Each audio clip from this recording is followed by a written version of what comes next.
bonjour, en français, Madame Fognerie ici, bonjour. No, ya, fuera de broma. Buenos días, buenos días, buenos días, buenos días. A todas nuestras amigos que nos sintonizan a través de los 96.5 MHz de la frecuencia modulada de estéreo de RTP. RTP 96.5 en las provincias de Santa Elena y Guayas, 98.7 en la provincia de El Oro. También muy buenos días a la gente del Real Audio, www.rtp, un clic y ya, donde estés. Excepto que el Averno, esa sola tiene conexión. Doña María Fernanda Perrone, que ayer me atacó al comienzo del programa, así que le devuelvo la gentileza. Ella tiene canal abierto 24/7, 365 días al año, con Astarot, Asmodeo, Baal, Belial, no es interminable la lista. Mamón con doble M, ¿no? No sean mal pensados, pendejos, ¿no? Ya. Lucifer, Luzbel, con el nombre que quieran. Ya. Y tiene reclutadas a todas las mujeres que trabajan aquí, son secretarias de ella. De guerra, allá afuera está la de administración pública, al lado está la de marketing y comercio interior, pues es la que vende, y por allá están las de community manager y la de enganche, que tuvimos que decirle enganche porque la otra palabra no se podía, pero bueno, entonces, y muy buenos días también para quienes nos escuchan y nos ven a través de las redes sociales de RTP, especialmente el canal de YouTube. Estamos al aire, ¿ves? No puedo coger la oreja porque tengo esta cosa aquí, pero vean, estamos al aire en el Facebook Live de RTP y estamos al aire en mi Facebook Live, Rodolfo Vaquerizo Blum. Como diría el líder, la prensa corta dice que hoy es viernes 28 de noviembre, solo tengo el expreso porque parece que el Universo o no vino o alguien se equivocó y se lo llevó por error. No, porque no está aquí. ¿Y usted estuvo aquí desde el principio del programa a las 6 de la mañana? No, entonces no puede saber. Pero bueno, no importa. Normalmente siempre los dos están de acuerdo que hoy día... Además, hoy día es viernes 28 de noviembre. He oído que hay gente que hoy día va a pagar el 13º sueldo, que puede pagarlo hasta diciembre, por si acaso. Está anticipando, está muy bien. Creo que hasta la quincena. O sea, alrededor del 15. Sí. Pero pagarlo en noviembre, pagarlo anticipado, lo cual está bien cuando se puede, ¿no? Y cuando no se puede, pues, hijo, no se puede. Lo importante es pagarlo. Sí, no, obviamente, eso es lo fundamental. Hoy día hay gabardina y va a ser una gabardina fuerte, como dicen en el campo, porque va a ser para una persona extranjera, pero extranjera no solo en el Ecuador, sino en el planeta Tierra, por su estupidez. O sea, es tan estúpida esta persona que se le va a dar la gabardina, que no hay, o sea, claro, ella es discípula, porque es mujer, ¿no? Es discípula de un macro estúpido que cree que hay 5 puntos cardinales y que el Señor multiplicó penes en vez de peces. O sea, para ser discípula de un cretino como ese que viaja 2.500 kilómetros ida y vuelta y dice que ha volado 2.500 kilómetros al cuadrado, o sea, pues tú tienes que ser una persona de una magnitud de estupidez difícilmente mensurable, así que se va a llevar la gabardina bien merecida, sin ninguna duda. Ahora sí, vamos. Daniel Yoboa, Yacu Pérez, le invito a hacer una marcha contra la manería ilegal. ¿Por qué no la hace? Buena pregunta. ¿Será porque Ayacu, que significa creo agua, Ayacu, no le gusta? Bueno, lo cierto es que para marchar contra la minería legal, ahí se suman todos. Cuando se trata de marchar contra la minería ilegal, que contamina 100 veces más que la legal, esos acuíferos, que los cuencanos, que creen que son otra república, ya vamos a hablar claro. Ya. En 1859 el Ecuador tuvo 5 gobiernos, y no era Cuenca. Loja, que tiene encima menos habitantes que Cuenca, y la provincia de Loja tiene menos habitantes que la Azuay, se proclamó cabeza de una república federal independiente. O sea, estaban drogados, no sé con qué. Y con todos los defectos que tuvo don Gabriel García Moreno, sin él no habría Ecuador. Él consolidó los 5 gobiernos de risa en uno, porque ya Perú y Colombia tan amablemente, viendo el caos en el que estábamos sumidos, porque era un caos, dijeron hay que ayudar a estos ecuatorianos. ¿Sabes qué? Un tiempo fueron parte del virreinato de Lima, otra parte fueron parte del virreinato de Santa Fe de Bogotá o Nueva Granada. Así que repartámoslo y ahí les evitamos estos problemas. Entonces García Moreno unificó al Ecuador y el Ecuador existe gracias a García Moreno, aunque a los camaradas y todos los mamones de los derechos humanos les moleste la figura de García Moreno. Sin él no habría Ecuador. Seríamos nosotros peruanos y los quiteños colombianos. ¿Ya? Quiero hablar de un tema. Hable. Si está en su casa, este es su programa. Una aclaración que dijo una oyente, que creo que es importante decirlo, que el 13º sueldo, y lo verifiqué, se puede pagar hasta el 24 de diciembre de cada año. Entonces es importante saber que no es alrededor del 14-15 de diciembre. Muchas gracias, es el 24. Lo puede pagar antes, ¿no? Claro, no, pero es importante saber hasta cuándo es la fecha que el gobierno da. El Expreso, yo creo que esto quiero tu opinión. A ver. El desenfreno por las ofertas. El día de ayer y el día de hoy, en comercios como El Coral. Es que hoy es Black Friday. Hoy es Black Friday, pero es una cultura estadounidense que hace más de 10 años no era muy activa en el país. Veías un poco a veces a los ecuatorianos hechos gringos que te celebraban Thanksgiving. Thanksgiving sí. Pero no. Thanksgiving se celebra aquí muy poquito antes de que nos metan también el Black Friday. Pero lo que digo, ecuatorianos gringos. La que metieron antes fue Halloween. Halloween sí tiene décadas aquí. Sí, yo me acuerdo que igual Thanksgiving no era muy común en el Ecuador. Ya hace varios años se lo puede ver que hay muchos ecuatorianos que han vivido en Estados Unidos y han incluido esta festividad en todas las cosas que pueden hacer. A mí personalmente me encanta Thanksgiving, pero yo creo que a mí no le cuento. El hecho del Black Friday, los centros comerciales, almacenes y locales en general están listos para presentar las mejores promociones a sus clientes en el Black Friday. Aprovechan para comprar desde insumos diarios hasta electrodomésticos. ¿Por qué me da mucha curiosidad el tema de Black Friday en el Ecuador? Normalmente cuando se habla de Black Friday en Estados Unidos, se lo hace más en el tema de electrodomésticos, cosas que llegan a ser muy caras para un ciudadano común, que en estos días termina siendo más baratas. Pero yo vi las noticias el día de ayer y mencionaba que mucho de lo que se está comprando en el Coral son insumos de comida. Es decir, podemos evidenciar que la economía en el país, el bajar los precios, así sea un 20%, 35%, para la ciudadanía sí significa un descuento que ellos pueden utilizar ahora que vienen las fiestas y tenemos la cena navideña. Sin ánimo de ser de polemizar, aunque estoy pues hombre con la sangre en el ojo, porque hay alguien que está bordeando lo que es la tradición. Sería en italiano la lengua de su madre y de su abuelo, traditores, ecco. Y encima, para alcahuetear al woke, que es lo que... Pero a ver, en Estados Unidos, y usted vivió allá como 10 años, creo, ¿no? Sí. Ya, ok. Por ejemplo, afuera de Macy's o de Bloomingdale's, la gente acampa. Porque allá el Black Friday... O Best Buy. Claro, o de los que sea, porque allá el Black Friday es el Black Friday. Sí. Como nosotros, sin llegar a las estupideces de Maduro, que dice que la Navidad empieza el 1 de octubre, aquí los comerciantes han inventado en los últimos añitos que el Black Friday empieza 10 días antes y algunos lo hacen empezar, obviamente no hay el 1 y 2 de noviembre porque es feriado y además es el Día de los Muertos, el 2 de noviembre.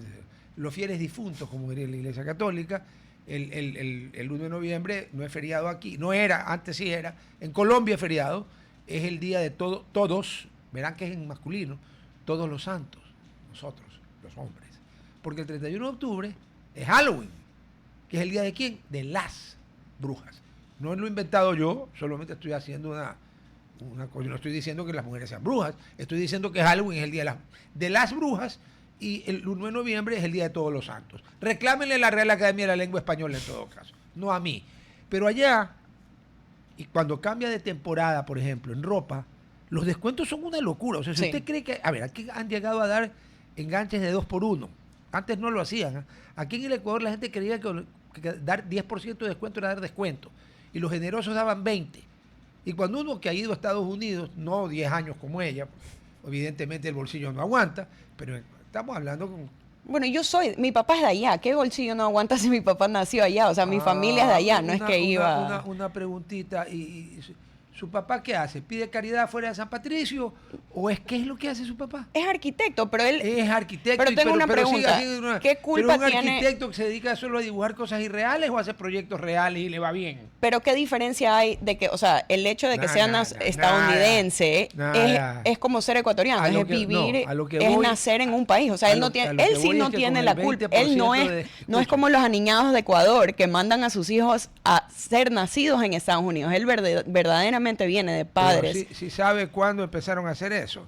Cuando Uy, se desde que yo terminó nací. no, cuando se terminó el servicio militar obligatorio y todavía había la guerra de Vietnam, porque ahí se les hizo así.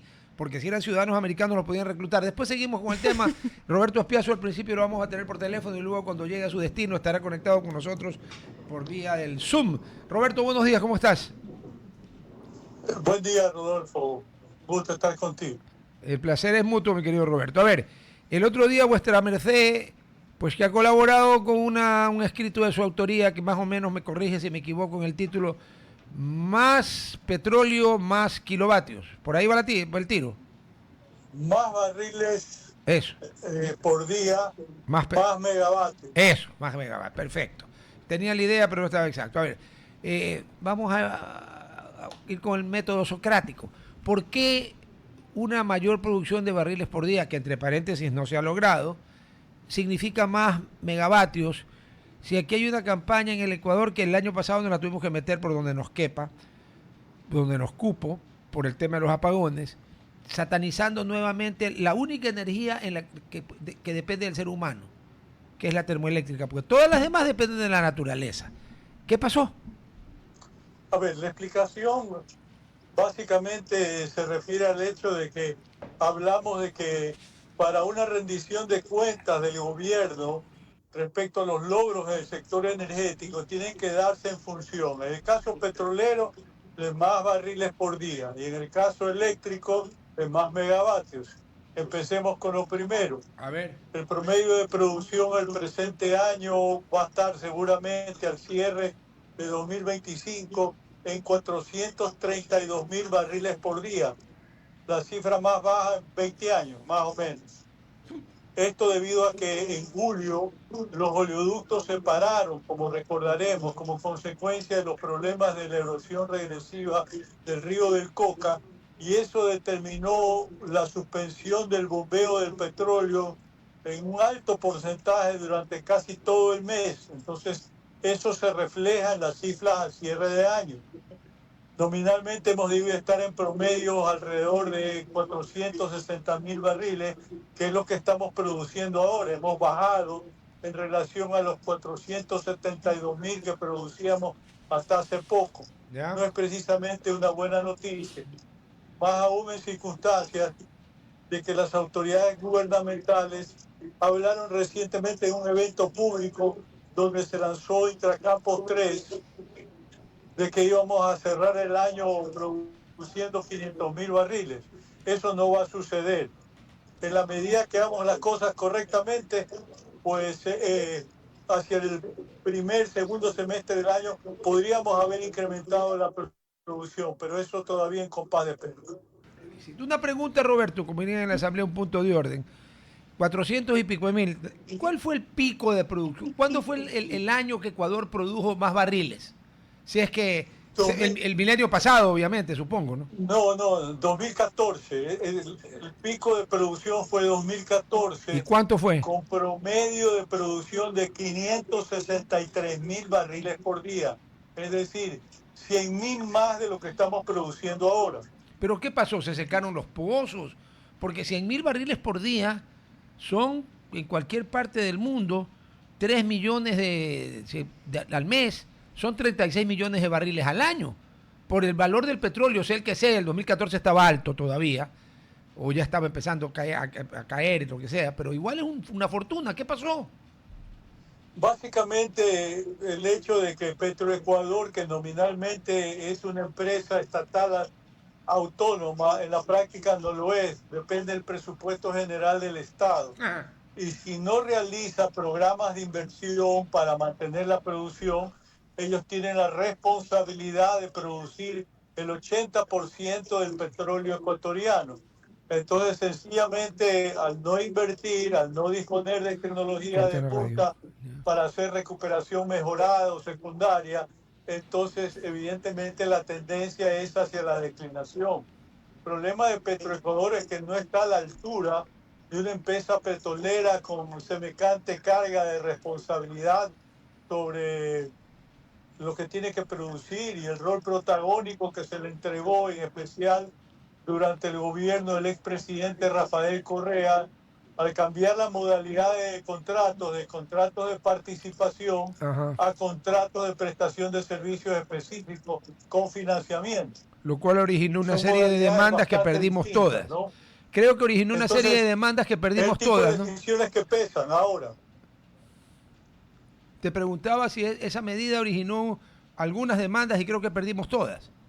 Sí, Qué raro. en efecto, porque muchas de las empresas no aceptaron el cambio forzoso de los contratos de participación a prestación de servicios, y al violentar los contratos que establecían cláusulas de equilibrio económico, de seguridad jurídica, entonces evidentemente en los procesos arbitrales que se han seguido, la tendencia es haberlos perdido poco a poco todos.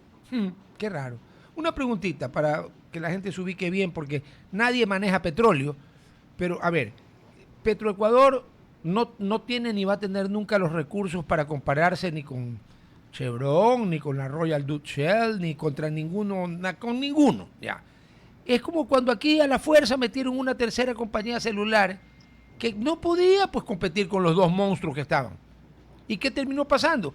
Que solo Dios sabe cuántos cientos de millones de dólares le ha costado al Ecuador esa cojudez de haber inventado encima con el nombre de Alegro. Le debieron haber puesto Llanto, porque un año perdió 200 millones.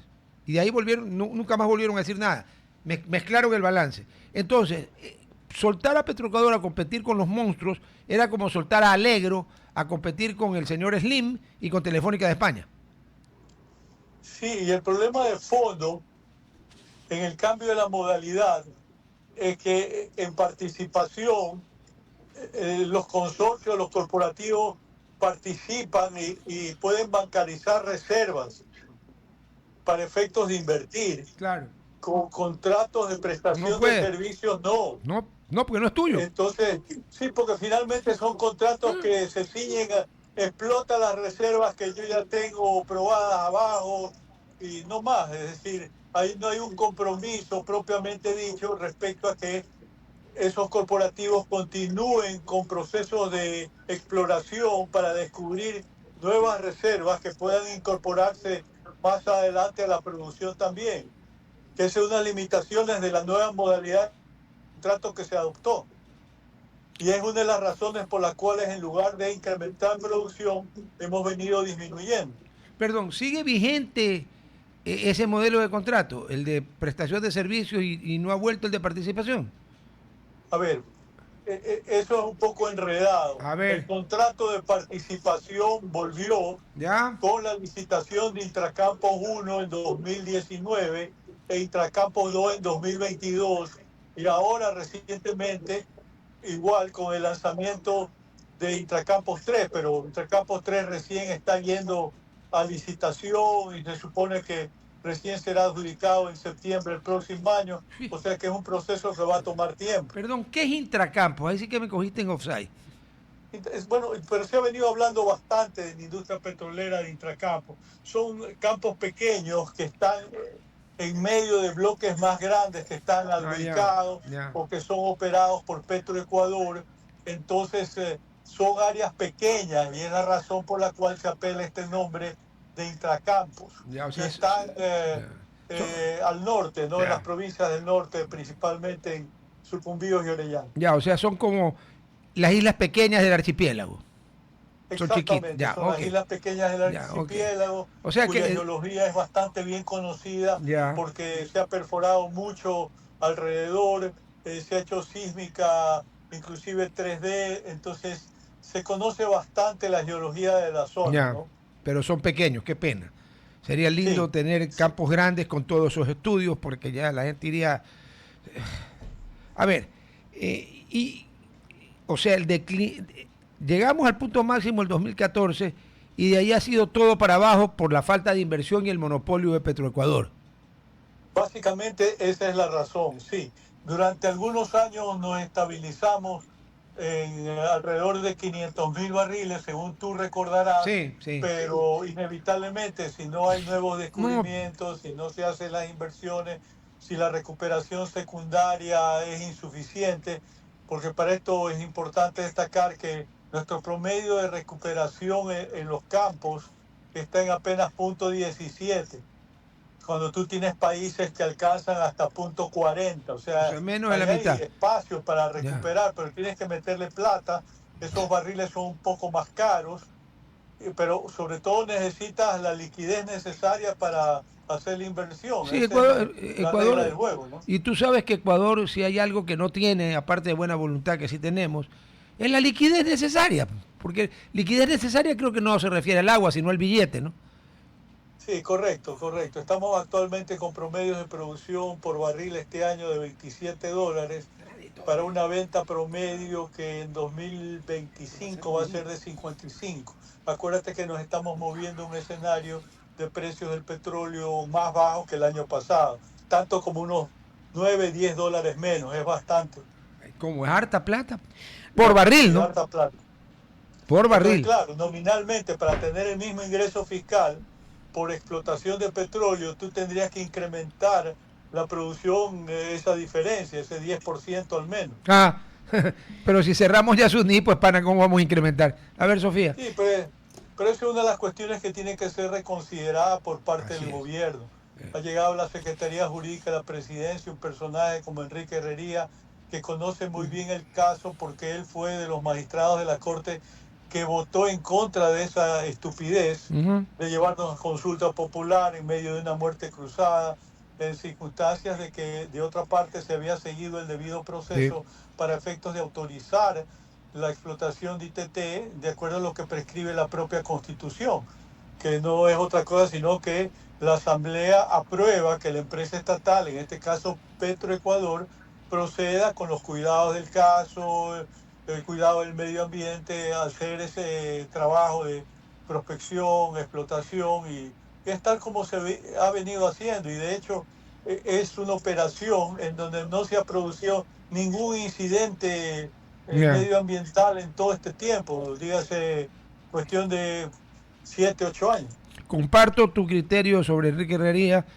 Con Enrique somos amigos hace décadas y sé muy bien, porque hemos conversado muchas veces, el calibre intelectual de Enrique. Es una gran adquisición del gobierno en términos futbolísticos. Ha fichado bien. Osana en las alturas. Vamos al corte en la radio, pero Sofía Forneris toma la posta porque a mí ya me duele la garganta. Regresamos a la radio. Y ella ya tiene práctica porque ella hace siempre el programa anterior alcahueteando a un woke. Pero bueno, ya arreglaremos cuentas. Roberto, buenos días. Le habla Sofía Forneris. Quisiera preguntarle, el día de ayer el Universo reportó que Petroecuador designa a María Conde como gerente general después de la salida de Leonard Brooms. ¿Qué nos puede decir esto de la estabilidad de Petroecuador y cuál es el perfil, si viene a ser la encargada en este momento María Conde? ¿Qué tuviera que hacer el delegado para poder estabilizar Petroecuador y que los ciudadanos sientan que no hay este recambio continuo en más que nada de gerente general en la empresa? En realidad es una muy mala señal que se esté cambiando tanto al gerente general de Petroecuador. Refleja la inestabilidad de la empresa, la falta de articulación que tiene un plan para reestructurarla, para mejorarla, para hacerla competitiva, que no lo es, porque finalmente uno no puede articular procesos en una empresa como Petroecuador con una gestión, dependiendo del caso, de los últimos 7 gerentes generales de este gobierno que han durado en promedio 3 meses y medio. Bruce, el que acaba de salir, que creo que es una buena persona, ha querido hacer bien las cosas, pero finalmente lo que está sucediendo es un reflejo de la crisis institucional que no se alcanza a resolver, pues, y usted no lo va a resolver con nombramientos de tan corto plazo. Es decir, si usted quiere poner un poco orden en Petroecuador, necesita un gerente general que dure año y medio. Por lo como menos, mínimo, es por decir, lo 18 menos, meses. pero bien por lo menos. Imagínense, ustedes tienen el plan de inversiones de los megaproyectos, una docena que representa supuestamente una inversión de 47 mil millones de dólares que se presentó en enero de este año y se le hizo una pequeña actualización en agosto pasado, pero finalmente de eso no ha venido pasando mayor cosa, salvo el lanzamiento de la licitación de Intracampos 3, que como decía hace un momento, es un tema menor, ¿no? No es un tema de tanto impacto. Mucho más impacto tendría, por ejemplo, de que se haga el relanzamiento en base a una licitación internacional del campo Sacha, que ahí sí hay interés, está produciendo alrededor de 70.000 barriles, pero es un campo, y lo está demostrando porque han empezado a hacer nuevamente perforación exploratoria y ahí se anunció el otro día que en un campo han logrado producir 2.000 barriles por día, en un pozo, mejor dicho. De manera tal de que ese es un campo que sí puede incrementar producción con más perforación en el orden de irse de 70 a 110.000, 120.000 barriles por día. O sea, eso tiene mucho interés y eso tendría que ser priorizado en el marco de una campaña tendente al incremento de la producción, es decir, a tener más barriles por día. Y pregunta de curiosidad, me gustaría saber su opinión. Ya se ha escogido a un gerente general anteriormente, el que estaba, que es una persona internacional que tenía obviamente toda la experiencia para manejar a una industria como Petroecuador, pero lo que vemos necesario sería ya que el gobierno, una buena opción, que considere una intervención de un grupo privado internacional, más allá de solo la cabeza, pero un grupo estructurado que pueda llegar a crear un cambio duradero en Petroecuador, o en realidad esa no sería una solución para la empresa.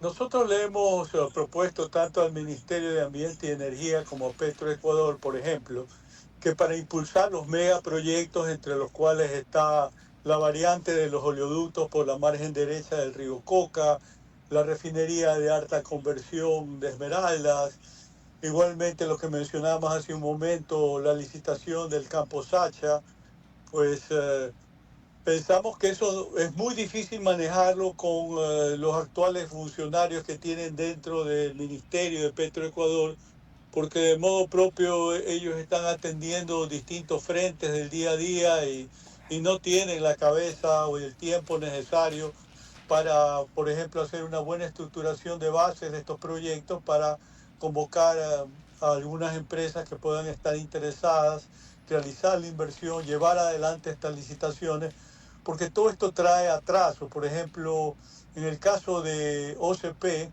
estaba bajo un régimen de gestión privada durante 2 décadas, desde que se construyó la tubería allá a principios de los años 2000, pero el contrato terminó a finales del año pasado, eso pasó a manos del Estado, se conformó una nueva empresa estatal que gestiona el oleoducto, se dijo que se iba a lanzar una licitación internacional sobre la marcha en el mes de mayo de 2025, estamos terminando el año y no sabemos qué va a pasar con la licitación. Entonces, es muy importante también que se respete el discurso. Es decir, si usted dice que va a sacar una licitación en mayo, que sea en mayo, no sea esto que está terminando 2025 y no se está dando cuenta o explicaciones de qué está pasando, es por qué la licitación no ha tenido lugar. Porque, Perdón, Roberto, perdón, la licitación iba a ser en mayo. La licitación iba a ser en mayo, sí. ¿De este año? Se contrató. Mayo de este año. Mayo de este año. ¿Alguien Estamos le tiene, terminando noviembre y todavía no sabemos si va a haber la licitación o no va a haber la licitación. Alguien ¿Qué es lo tiene que piensan hacer? algún espíritu caritativo tiene que indicarle a los que tenían que ver con la licitación que el lunes comienza diciembre y que de mayo a diciembre dan habiendo 7 meses. Ya. Sí, O sea, desde luego, 7 pero esa es mesinos. parte del problema. Yo lo puedo manifestar, lo puedo explicar, pero a mí no me corresponde corregir esa deficiencia que está determinando toda esta serie de desfases en lo que tiene que ver con los megaproyectos. Entonces, decía, nosotros lo que le hemos dicho al Ministerio y a Petroecuador es que tienen que armar equipos de profesionales independientes, equipos que se dediquen solo a preparar bases para estos megaproyectos, para que salgan bien. Mira tú el caso de la refinería de alta conversión de Esmeralda. Ese proyecto se viene arrastrando desde 2020. 2020 el gobierno de Moreno, ya en 2021 decidió dejarlo stand-by. Después ese proceso se retomó en 2022, siguió hasta 2023, se suponía que en agosto de 2023 se adjudicaba, hubo un solo postor, pero era un buen consorcio, pero resultó que en 2023 tuvimos ya la muerte cruzada, entonces se produjo una transición del gobierno y el actual, el presidente Daniel Noboa, pues finalmente resolvió el año pasado, justo en agosto de 2024, pues declararlo desierto. Entonces, ¿qué hubiera hecho yo, por lo menos, si esto sucedía, digamos, ante el escenario que se declara desierto? Lo que había que hacer es reformular las bases y relanzar el proceso en 90 días. No es tan complejo el tema.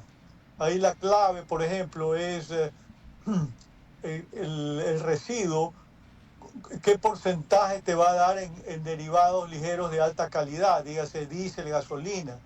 Es fundamentalmente ese es el aspecto clave de las bases. Se había fijado en 92% el mínimo, y tampoco es que hay tantas transnacionales que tienen la tecnología. A nivel mundial probablemente son 4. Es decir, tú tampoco puedes esperar que vengan 10 concursantes.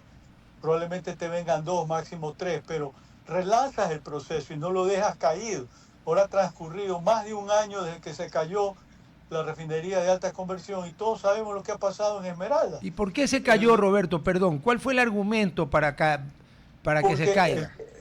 Porque básicamente había un concursante. Siempre cuando uno lleva adelante un proceso de esta naturaleza y con 3.000 millones de dólares de inversión, espera que haya verdaderamente un proceso público competitivo y al menos 2 actores. En este caso no lo hubo, más allá que la cabeza del grupo del consorcio era Hyundai Engineering, también unos norteamericanos muy acreditados, justamente en procesos de refinación que se llaman KBR, igualmente unos daneses, Harald Topse, que ellos iban a ser los responsables de manejar tecnología de hidrógeno verde para el funcionamiento de la planta. Entonces, verdaderamente perdemos con país la oportunidad. Podríamos estar ya construyendo la planta y tenemos las manos vacías, y finalmente, como consecuencia de lo que ha sucedido en Esmeralda, que como sabemos hubo la explosión, la planta ha funcionado al 40% promedio durante este año. La consecuencia directa ha sido que tenemos que importar más derivados de combustibles porque no los producimos localmente. Alrededor de 70% de los combustibles que consumimos en el mercado nacional son importados, y en lugar de disminuir el porcentaje por esta situación ha incrementado. Y bueno, ahí hay un elemento de análisis adicional. Sí, pero a ver, Roberto, yo creo que tú sabes que yo soy limitadito. O oí mal o entendí mal, porque cuando uno es limitado, así. Tú me estabas diciendo que para eso que está caído, solo hay 4 compañías en el mundo. No, lo que estoy diciendo es que para hacer la alta conversión en una refinería, es decir, coger el residuo que está produciendo Esmeralda, y no solamente Esmeralda, sino también La Libertad y Shushufindi están con el mismo problema, que producen prácticamente la mitad de residuo, porque el crudo que están refinando no es el crudo para el que originalmente fueron diseñadas esas refinerías. Fueron diseñadas para un crudo más liviano, y la mezcla actualmente es el crudo más pesado. Entonces el resultado de los procesos de refinación es que estás teniendo mucho residuo, y el residuo tú tienes que someterlo a refinación adicional para convertirlo en derivados ligeros y de calidad, entonces, diésel y gasolinas. Y en ese proceso solo hubo un oferente. En ese proceso hubo solo un oferente. Pero no es el mismo proceso en el que tú me dijiste que solo hay 4 en el mundo. Desde el punto de vista legal, óbice, para que el proceso continuara y eventualmente le adjudicaran al único participante. Pero es que yo te la pongo muy simple. Si yo quiero vender un carro mío, porque ya lo quiero vender, y lo saco a licitación pública, así por usar esa palabra, aunque yo no soy el Estado, y resulta que solo un fulano me quiere comprar el carro, tengo 2 alternativas. Le vendo el carro y uso el dinero que lo necesito, porque si no, no vendiera el carro, o le digo, ¿sabe qué? No, yo a usted no le voy a vender porque solo tengo una oferta. Me quedo con el carro, que ya no lo necesito, sin la plata, que sí la necesito, y me estoy ganando el premio al cojudo. Eso es lo que hicimos nosotros, en otras palabras. O sea, en verdad, yo lo que hubiera hecho, como decía hace un momento, hubiera sido revisar las bases, ajustarlas y relanzar el proceso en 90 días. Pero como eso coincidió con el periodo de los apagones, recordarás, entre septiembre y diciembre del año pasado, como que ese factor de modo propio complicó. Ya, pero entonces hazlo en enero de este año. De las autoridades sobre este otro tema que quedó al margen, y bueno, el resultado es que ha transcurrido más de un año y no hemos relanzado el proceso. No, pues yo te compro el argumento de que de septiembre a diciembre hubo el problema de los apagones. Pero en enero del 2025 no hubo apagones y el lunes estamos diciembre del 2025. Y en 11 meses tampoco se hizo nada. No es admisible, perdóname. Ni admisible, ni comprensible, ni justificable. Ya. Bueno, pero finalmente a mí no me corresponde responder por eso. Yo sencillamente yo te doy mi opinión, yo te doy mi opinión. Ha debido hacerse de una manera distinta y que, en definitiva, cuando uno hace vocería alrededor de estos temas, es para que se introduzcan los correctivos del caso. Sí, yo creo que lo principal, reitero, es que dispongan de equipos profesionales que los pueden estructurar, inclusive con financiamiento de organismos multilaterales, y que los pongan exclusivamente a trabajar en los megaproyectos, porque si no, ¿cuál es el resultado?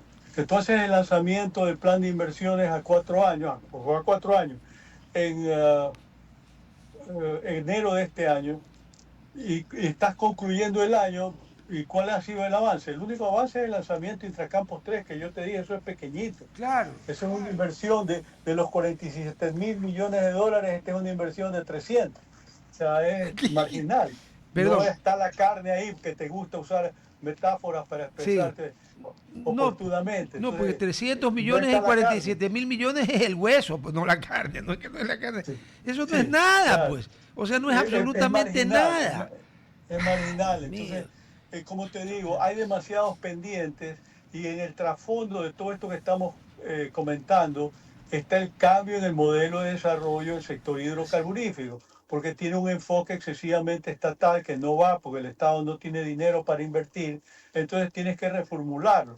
Si tienes la limitación de carácter constitucional, puedes trabajar en el marco de la excepcionalidad prevista también en la Carta Política, abrir los espacios, pero eso tiene que ser sistemático y lamentablemente ese lineamiento en términos de resultado y de conducción de la política pública no se está dando.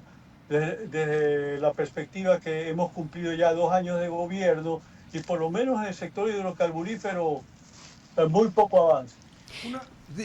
Justamente yo tengo esa idea.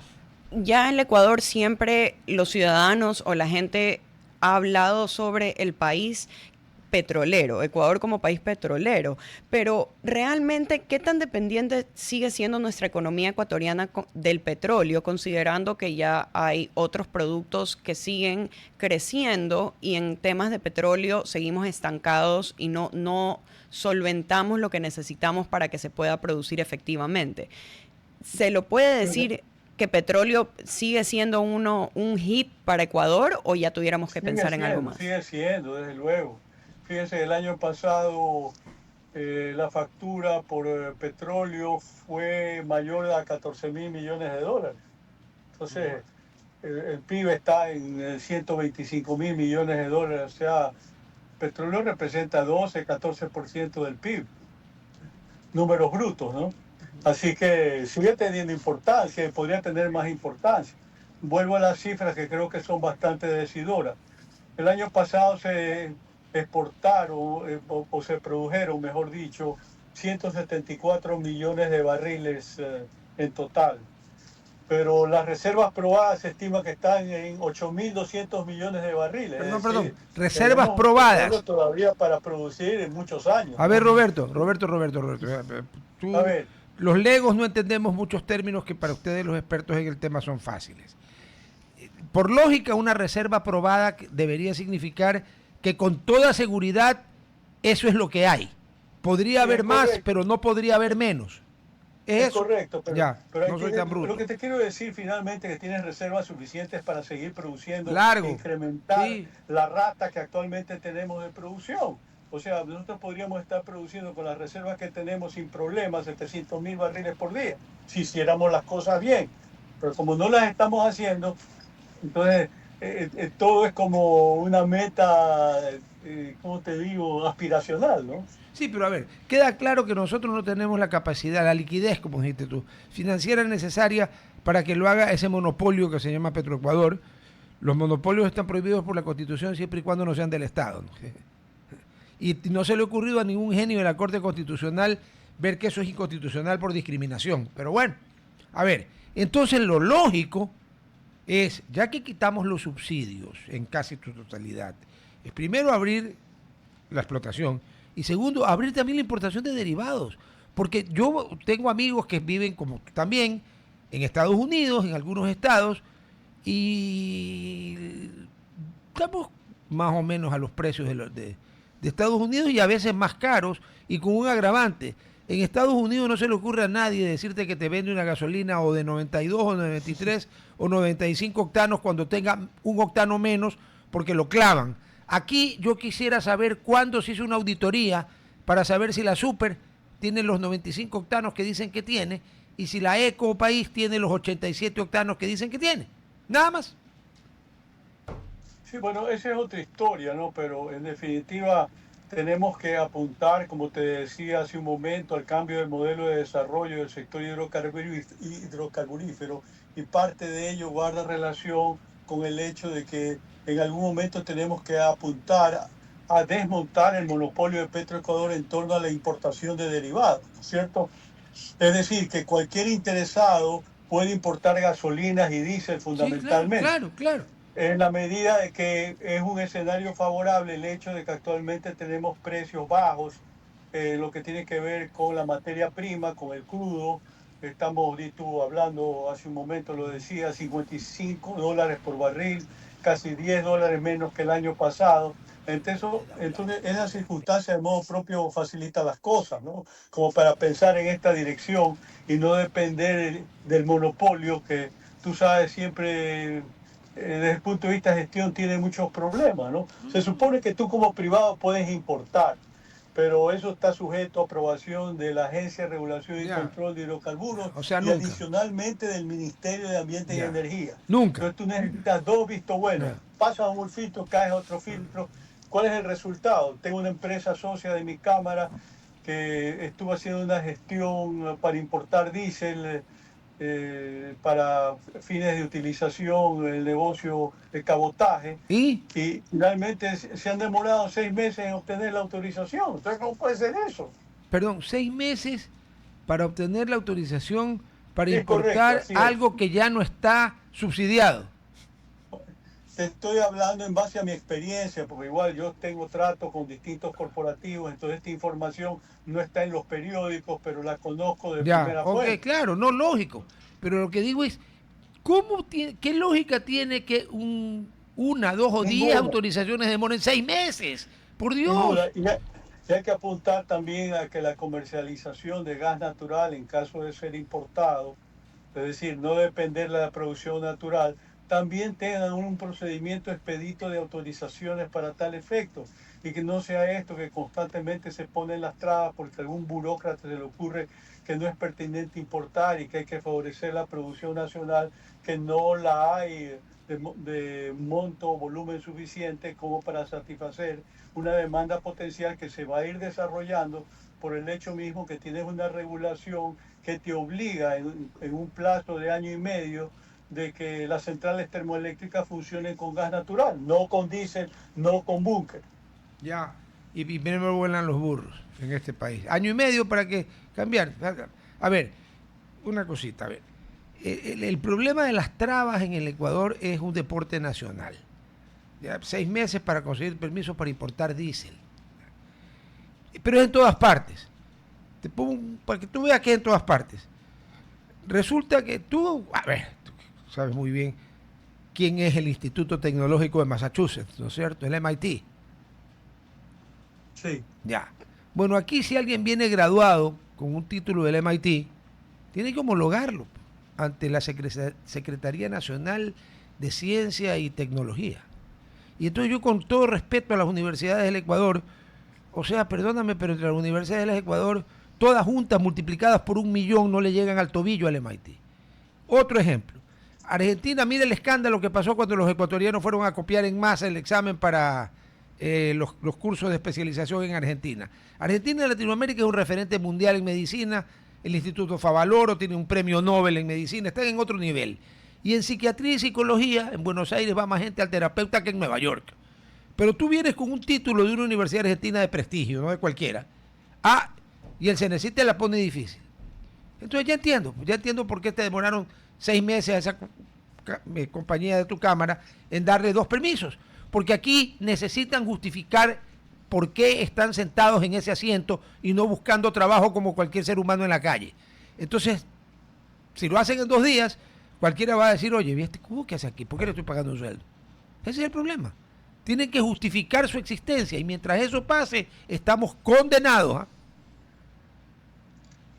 Sí, pero finalmente todo se reduce a que tenemos que trabajar en la dirección de cambiar el modelo. Sí, pero a ver. Tanto el sector público como el sector privado. Y yo te diría que las líneas maestras están trazadas, lo que hace falta es decisión política. Y para efectos de avanzar, claro, el hecho de que venga un joven, yo creo que con buenas intenciones, como Leonard Bruce, a la gerencia general de Petroecuador, amigo del presidente, con alguna experiencia empresarial, pero que se retira a los 6 meses, evidentemente ahí no vas a cambiar ningún modelo. Necesitas autoridades que se queden más tiempo en el desempeño del cargo y que tengan una visión estratégica por donde hay que apuntar. Y lamentablemente en el caso del sector de hidrocarburos el problema es que para ese avance tú tienes que comprometer, afectar muchos intereses. Y es el motivo por el cual tú tienes un freno natural ahí a cualquier cambio. Hay demasiados intereses que permean la gestión de Petroecuador y que la paraliza en un momento determinado, sobre todo en lo que tiene que ver con cualquier posibilidad de cambios que comprometan tales intereses. Ya. Roberto, vamos al corte de la radio. Ok, de acuerdo. Yo sé que la bolita de cristal no la cargas contigo ahorita, pero así como están las cosas, ¿dentro de qué rango de valores sería prudente colocar en la proforma presupuestaria el precio del barril de petróleo? Y yo no sé, te pregunto también, y en base a lo mismo, ¿con qué y en base a un criterio sano e imparcial, uno debería poder estimar la producción del año que viene en barriles por día? 2 cosas, precio y barriles. O sea, el precio, de lo que me acuerdo en este momento, la proforma presupuestaria reconoce la nueva realidad de que estamos en umbrales de 55. ¿Ya? Y en producción probablemente hayan apuntado a algo así como 500.000. Ya, pero no hay pues 500.000. Es la meta que se ha trazado desde hace algún rato, porque finalmente desde que se instauró el gobierno la meta ha sido avanzar a 500.000, pero lo cierto es que ha disminuido la producción. Entonces volvemos a aquello de las metas aspiracionales. Tenemos que empeñarnos para efectos de que se cumplan y que no se queden en el PowerPoint. Ese es el desafío. Claro, pero si tú pones una meta, como tú bien dices, aspiracional, que lleva años siendo aspiracional, uno se pregunta si es que pusieron una meta irreal o son una manga de incapaces, porque esto lleva varios años, no es de este gobierno, viene desde atrás. Es más, si no recuerdo mal, en el gobierno de Lazo alguien llegó a hablar de 800.000 barriles. Y a mí me dio un ataque de barriles. Llegaron a hablar de 1.000.000 de barriles. Sí, pero el problema es el carácter sistémico, ¿no? Claro. Y en la medida que tú no tomas decisiones, tú las vas postergando. Por ejemplo, en el caso de Sacha, que ya lo he venido mencionando en varias ocasiones en el curso de esta entrevista, se pretendió hacer la adjudicación, tú recordarás, a finales del 2024, en plena campaña electoral. Finalmente el tema se cae, si mal no recuerdo, después de la primera vuelta, cuando el presidente dio un plazo perentorio para que pongan el down payment, el pago inicial de $1.000 millones, que como no lo pusieron, pues sencillamente se declaró inválida la adjudicación. Pero si lo hicieron bajo esa coyuntura, ¿Por qué no lo hacen ahora? Esa es la pregunta que uno se hace desde afuera. Yo no soy autoridad para darle una respuesta categórica, concluyente sobre el particular, pero sencillamente hago la analogía, ¿no? En algún momento decidieron que sí era una prioridad. ¿Por qué no sigue siendo una prioridad ahora si el objetivo es aumentar la producción en el corto o mediano plazo? Y además tomando en cuenta que creo haber entendido, corrígeme si me equivoqué, que para aumentar la producción en el Ecuador, perdón, se necesita un capital de trabajo que Ecuador no tiene, ¿no es cierto? Sí, No tiene. correcto. Y tú lo miras en la estadística. Al cierre en octubre, el presupuesto de inversión ejecutado de Petroecuador era de 295 millones de dólares. El año pasado fue de 1.440. ¿Qué? Entonces, contrastas las cifras y te das cuenta de que está 5 veces menos. más de 4 veces por debajo de lo que debiste haber invertido nominalmente si haces la comparación. Y la consecuencia de ello es que hay mucho atraso en los planes y programas que tiene Petroecuador para efectos de contribuir al aumento de la producción. Entonces, ¿cuál debe ser la estrategia?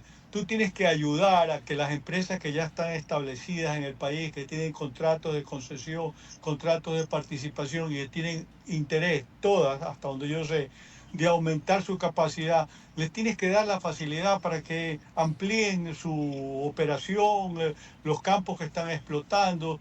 Hay la limitación, y le hemos hablado también contigo, referida a la demora en lo que tiene que ver con los licenciamientos ambientales, que ese es un problema que prácticamente no tiene Petroecuador, porque todos los bloques de Petroecuador vienen licenciados desde hace rato. Y es la razón por la cual nosotros decimos que de cara a una nueva licitación, pues los bloques o los campos tienen que venir ya con su respectiva licencia ambiental y no obligar a los corporativos que ganan a tener que sacarlas y demorarse 2-3 años en el trámite. A ver, perdona la pregunta de un lego ignorante total. Si yo, déjame ver si uso la lógica. Si estoy licitando, digamos, un campo que está en cierto lugar con tales límites y coordenadas, etcétera, no necesito que alguien me gane la licitación para yo saber si le puedo dar o no dar la licencia ambiental, ¿correcto? Eso es lo que me estás diciendo. No estoy diciendo eso. Lo que estoy diciendo es que tú ganas la licitación eventualmente ¿Ya? y tú como corporativo tienes que ocuparte de sacar la licencia ambiental ahora ante el Ministerio de Ambiente y Energía. Pero no Antes, lo podrías acuérdate que hacer eran antes de separados. licitar. Si ya sabes ¿Perdón? a ver, yo lo que digo es, si ya sabes qué bloque vas a licitar, conoces el bloque, antes de sacarlo a licitación, el Estado no podría hacer el estudio vía el Correcto, eso es mate lo que para tiene que hacer, pero eso. te estoy explicando cuáles son las limitaciones que tiene el sistema. Porque Ah, el estamos en sistema, el Ecuador, modelo, hermano. no funciona, Ya. no funciona correctamente. Ya. Porque tú haces las ubicaciones y después te demoras 3 años en otorgar la licencia ambiental y entre tanto esos corporativos están parados. Por ejemplo, te menciono el caso de Pluspetrol, un corporativo argentino. Ellos están queriendo desarrollar creo que es el bloque 10, 2 campos adicionales, pero han venido frenados por el hecho de que no tienen las licencias ambientales para empezar a perforar y ellos están con el plan de aumentar su producción diaria, que estará alrededor de 10.000 barriles a 35.000, y lo pueden hacer más o menos rápido.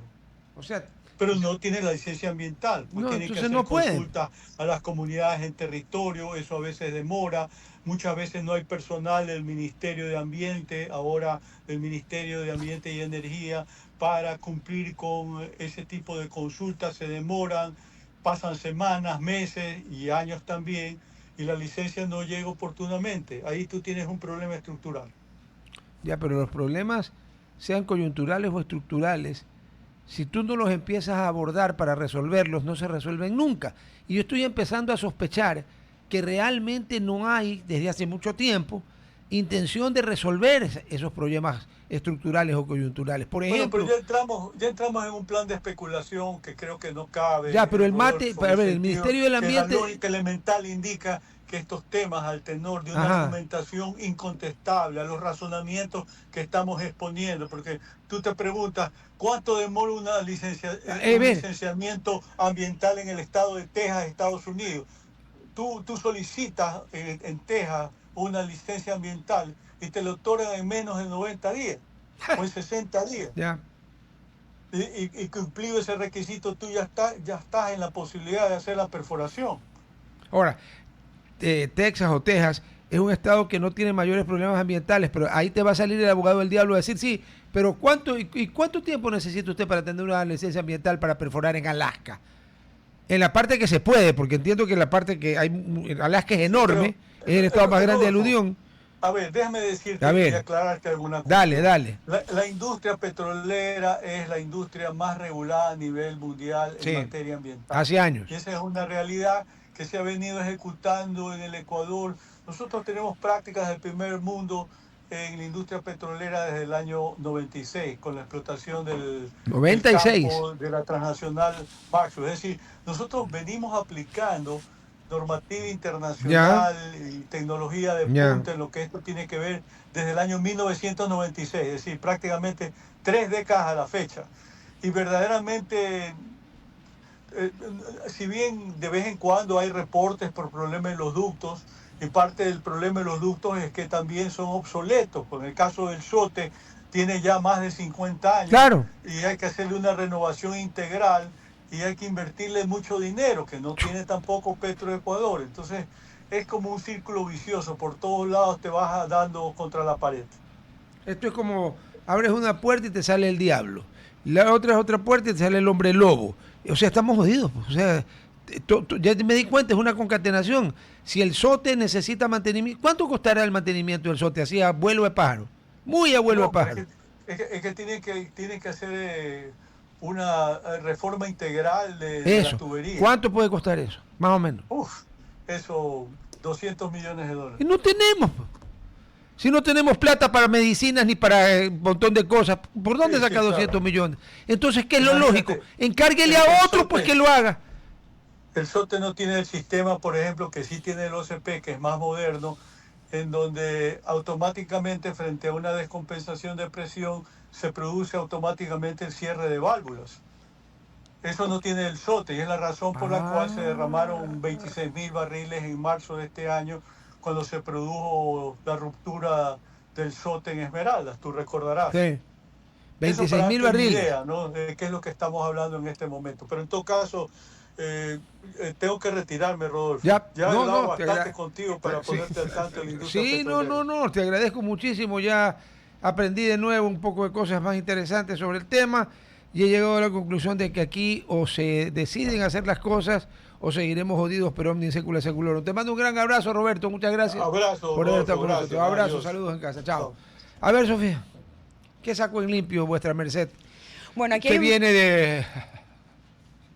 ¿Cómo es que dónde es que viene?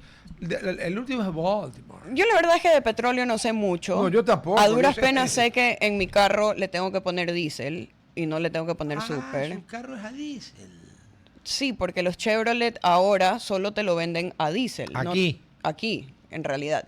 Pero yo sí quiero hablar de un tema que si estábamos hablando del Black Friday, creo que es importante. Y es una crítica más... Agárrense porque lo que va a decir es de no creer. Es una crítica a la Metrovía y al servicio de transporte público en Guayaquil, que creo que está... La aerovía también creo que está en la roja. Justamente, y lo voy a decir porque hubo un entrevistado justamente en el programa anterior que creo que tienen sus prioridades totalmente al revés. Están hablando de una pelea con el gobierno, que si tienen o no la razón, no voy a meterme en materia de lo que está pasando. Pero aquí vemos que en el Expreso dice, este viernes, centro y norte de Guayaquil... O sea, perdón, este viernes, hoy, 28 de noviembre, más conocido como el Black Friday, la Agencia de Tránsito y Movilidad incluye cierre, túneles, suspensión de la aerovía y desvíos en la metrovía en pleno movimiento por el Black Friday. La aerovía quedará afuera de servicio desde las 9:30 a las 12 horas por un ejercicio de rescate vertical sobre el río Guayas. Luego retomará sus operaciones. En serio, no existe nadie en la Agencia de Tránsito de Guayaquil que que salga a decir, ¿sabes qué? Creo que no es una buena idea cerrar calles y hacer un simulacro. El Black Friday. En Black Friday. O sea, no hay gente pensante. Claramente no hay gente pensante en la Metrovía, en la aerolínea. No, espere. No sé, la Metrovía no sé. Pero la ATM tuvieron la desgraciada idea de ponerle esas iniciales Y en el fondo es una automatic teller machine. Ese es su verdadero trabajo. Desde las 10 de la mañana, ya desde ahorita. ¿Desde cuándo no hay aerovía? Se cerrará los túneles Santa Ana y del Carmen para recrear un choque múltiple. En serio que... Señores, yo no estoy en contra de los simulacros. Creo que son necesarios para estar preparados porque estamos en una zona sísmica. Totalmente de acuerdo. Puta, pero no en Black Friday. O sea, no cuando la gente está desesperada por moverse para ir a comprar. Ayer, aquí hay una foto de la aglomeración en un supermercado. En Coral, aquí yo hablo con nombres. Rompieron hasta verjas para meterse porque estaban en 2x1. Empujaron y la joda que está la gente, porque la gente no es que está nadando en plata. Ya. Excepto los que tienen plata para ir a 3 conciertos de Shakira, ¿no? Ese es un tema que yo sí quisiera que alguien me empiece a explicar. ¿De dónde sale plata para que Quito llene 3 conciertos de Shakira? Pero no hay plata para un montón de cosas. ¿Que dejaron de comer para ir a ver Sacuda? No, pues. Que ser imbécil. Pero a ver, cerrar los túneles, desviar la metrovía, parar la aerovía, el Black Friday. Pero si el simulacro para terremoto lo puedes hacer mañana, cualquier día, el domingo, el lunes, el martes, lo pudo haber hecho ayer, anteayer. ¿Qué tienen en el cerebro? ¿Serrín? Acerrín es la palabra, ¿no? ¿Qué tienen? Acerrín, bosta de caballo. Bosta en Argentina es el equivalente de bosta de caballo, lo que hacen los caballos, las vacas, los perros en la calle. Eso, que es desagradable de pisar. Ya, eso. Eso tienen en el cerebro. En el Black Friday y hacer un simulacro. No creo que sea el mejor día para hacerlo. No, es el peor. Es el peor día para hacerlo. Pero ahí digo, nuestras prioridades no están claras. Mientras el municipio... Perdón, las de ellos no estarán claras. Mientras el municipio saca a su abogado a hablar temas que pueden ser muy relevantes, esencialmente, creo que el transporte público de la ciudad es preocupante lo ineficiente que es. Me demoró más de 1 hora y media llegar de Vía La Costa el día de hoy aquí. Porque para colmo han hecho reparaciones del puente, en realidad sí, lo necesitan. Pero ¿a quién se le ocurre hacerlo por 2 semanas el mes de diciembre? Reparaciones de un puente... Noviembre, sí, diciembre. No hay una organización de trabajo mientras se pelean por Reina de Guayaquil. Espere, le voy a decir la verdad. Lo que pasa es que usted es muy joven y encima estuvo 10 años. Afuera. Entre Connecticut y Baltimore. Vea. ¿Sí sabe qué hacían aquí antes? El bacheo de las calles, de las que no son de concreto. Sí, ¿cómo lo ¿Sabe cuándo lo hacían? ¡En invierno! Sí. O sea, es verdad. Aquí en invierno llueve, ¿no? Ya. Entonces, ¿cuándo usted no debe de empezar a bachear? En invierno, no. Ah, no, aquí bachaban en invierno. Me consta. Es la ventaja de tener 71, que yo he visto de todo. Bachean en invierno, un bacheo de pero tan buena calidad que al año siguiente lo volvían a bachear en invierno. Y al año siguiente lo volvían a bachear en invierno. Entonces, ¿qué llega a la conclusión? De una, primero que están robando descaradamente con tanto bacheo. ¿Ya? Y segundo, que son estúpidos, porque ni siquiera, como que le digo a la presidenta de la asamblea, si roban, roban bien. Estos ni siquiera saben robar. Pero si aquí estamos hablando de lo que falta en una ciudad, y justo, imagínate, arriba, antes de que veamos con la mención, Vía La Costa propone encender la ruta para recuperar la seguridad. Pero si ese sector debería tener, no foquitos, reflectores para iluminar, porque eso es boca de lobo. UPCs que no hay y planes urbanísticos. ¿Y cuál es la zona más oscura? Chongón es la zona, no más oscura, pero aquí dice el expreso, más peligrosa. Una zona donde se quiere hacer un aeropuerto. No, es en Daular, que está encima todavía más allá. Sí, pero toda esa zona... Toda esa zona es un desastre. Si tenemos un problema con Taura, que yo tampoco estoy de acuerdo con eso, pero si tenemos un problema con eso, arreglemos pues el problema de Chongón. Yo le doy arreglado bien fácil. El aeropuerto que Guayaquil necesita es el que tiene, ampliado hacia el río, volado como en Frankfurt, por ejemplo, que los aviones pasan por debajo de la pista, los carros pasan por debajo de los puentes que son para que vayan los aviones. En México también pasa. Los alemanes algo han de saber de ingeniería más que nosotros, digo yo, ¿no? Sacar el grupo de viviendas de la FAE y obviamente darles otro de igual calidad o mejor. Mejor, porque me ampliar, sí, son viejísimos. Y ampliar el aeropuerto, no necesitamos más. Y a mí no me vengan con que entonces no va a poder aterrizar aquí nunca ni el A380 ni el A400. A ver, señores, el A380 es un fracaso comercial del carajo. No sirve para nada. Y la Boeing tiene un problemota con unos aviones, así que no va a sacar el 797, no lo va a sacar. ¿Para qué queremos más? Y es lo más seguro que hay. Si el aeropuerto de Guayaquil Es muy roban bonito, pero y es muy asaltan bonito a la el aeropuerto. gente, no solo eso, está dentro de la ciudad, está cerquita. Váyase pues a Daular o a Taura a ver cuánto tiempo le demora. Pero bueno.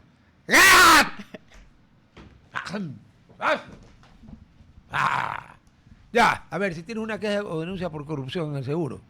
Corrupción, no te estoy hablando de atención médica. Escribe al 096 25 32 338 o ingresa a denuncias.ies.gov.es. El seguro te asegura que es seguro, así que imagínate. Si el seguro no te puede asegurar que es seguro, entonces ¿quién te asegura que algo es seguro? Me confundí, creo, ¿no? Pero bueno, es seguro y confidencial y está disponible 24/7. Deja. Please, yes. Thank you very much. Ya, eso ya, ya fue en inglés, pues si pretendo decir todo eso en ese idioma, no puedo. A ver. Yo tengo una candidata que se va a llevar casi todos los botones de la gabardina y toda la gabardina. Se le iba a llevar toda, pero con lo del simulacro, vamos a ver. Primero que nada, yo no estoy reclamando que se hagan simulacros. Por mí hagan más si quieren. Pero escojan el día. O sea, se supone que toda esta parte de aquí adentro alberga al cerebro, ¿no es cierto? Se supone que el cerebro es el que piensa. No es el coxis. El coxis, la vértebra coxis, es la última vértebra, que es la que dicen que es lo que queda atrofiado del rabo cuando éramos descendientes, cuando no éramos el ser humano, sino el mono, para los darwinistas, ¿no? Porque hay pues fundamentalistas que dicen que no, que ellos, allá usted si quiere descender del mono. A mí me crearon, sí, claro, de un muñeco de barro, no me joda. Ya, no me joda. A ver, entonces los primeros 4 botones, ya, van para todos los responsables, no sé quiénes son, de ser tan pero tan descerebrados, ¿ya? En francés, emmerdé. ¿Ya? Facilita la traducción, no la voy a hacer, búsquenla. ¿Ya? Tan descerebrados de cerrar, desviar la metrovía, 4 troncales tiene la metrovía, ¿no? Desviarlas, cerrar la metrovía, cerrar los túneles que tienen un tránsito bestial a toda hora para hacer un simulacro. Está bien que hagan el simulacro. Hagan uno cada 3 meses. Hagan uno todos los meses si quieren. Pero no en Black Friday. No en Navidad. No en 31 de diciembre. No en Viernes Santo. O sea, piensen que es gratis, maldita sea. Es gratis. O es que ustedes llegan a un puesto público y se invisibilizan, que es lo que yo creo. Que muchos se invisibilizan una vez que ponen el trasero en un puesto público. Se imbecilizan. Y además no tienen más prepotencia porque no pueden. Perdón, la prepotencia es una subdivisión de la imbecilidad. La persona inteligente no necesita ser prepotente porque tiene el uso de la razón y habla. Y hablando se entiende a la gente. El prepotente es el que aparte de imbécil se cree muy macho. Macho, man. Como el chiste ese que en México, que aquí todos somos machos, manito, y en Ecuador... Y el ecuatoriano, guayaquileño sabía y le dice, no, pues allá somos machos y hembra y pasamos chévere. Igualito. ¿Ya? Ahora, ¿para quién viene el resto? Sácame ese letrero rojo que me va es como agitar el capote delante del toro. El resto viene para la bestia humana subnormal, mal nacida, de Delcy Rodríguez. ¿Saben qué es? Ese es perpento. Quítame eso. Quita. Deja la gabardina nomás. ¿Sabe lo que dijo esta mujer? En una entrevista en una cadena de televisión y todo. Que qué cartel de los soles, que eso no existe. Y que en Venezuela no hay narcotráfico. Y que si Trump quiere acabar el narcotráfico, que vaya a invadir Ecuador, porque de Ecuador sale el 70% de la cocaína del mundo. Y yo le pregunto a la mujer esta, a Delcy Rodríguez, ¿cómo carajo sabe ella cuánta cocaína sale por Ecuador? Que ella le lleva la contabilidad a los carteles. Dudo mucho, porque para llevar contabilidad hay que tener inteligencia, un cierto grado, ¿no? Y esta pues tiene la del mosquito Anófeles. El Anófeles le gana. Así que todos los demás botones, 2, 4, 6, 8, con levilla bien afilada y oxidada para esta miserable, desgraciada narcotraficante, miembro de un gobierno criminal que tiene 80 extranjeros presos y 1.200 venezolanos en lugares de tortura y prisión. Ándate a la mierda, tú y tu gobierno venezolano, que ya mismo se va a tomar por saco, como dicen en España. Hasta el lunes. Nos vemos el lunes. RTP. Inicio de espacio publicitario.